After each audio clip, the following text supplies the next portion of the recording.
मैं भारतीय वायुसेना में एक लड़ाकू विमान चालक हूँ। मैं टारगेट ढूंढने की कोशिश कर रहा था। आपके एयरफोर्स ने मुझे गिराया। उसके बाद मुझे अपना जहाज छोड़ना पड़ा था जो टूट गया था, और मैंने इजेक्ट किया।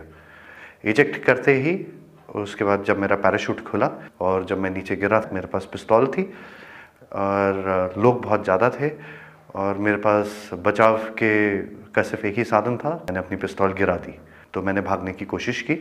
मेरे पीछे लोग आए थे, उनका जोश काफ़ी ऊंचा था। उसी समय पाकिस्तानी आर्मी के 2 जवान आए एंड उन्होंने मुझे बचाया वहाँ से। पाकिस्तानी आर्मी के एक कप्तान थे, वो आए, उन्होंने मुझे इन लोगों से बचाया, मुझे और कुछ होने नहीं दिया। फिर वो मुझे अपने यूनिट तक लेके गए जहाँ पे मुझे फर्स्ट एड दिया गया एंड फिर उसके बाद मुझे हॉस्पिटल ले जाया गया जहाँ पे मेरी जांच हुई और मुझे और एड दिया गया। पाकिस्तानी आर्मी जो है वो बहुत ही प्रोफेशनल सर्विस है। I see peace in it. I have spent time with the Pakistani army. I am very impressed. Indian media बात हमेशा बढ़ा चढ़ा के कहती है।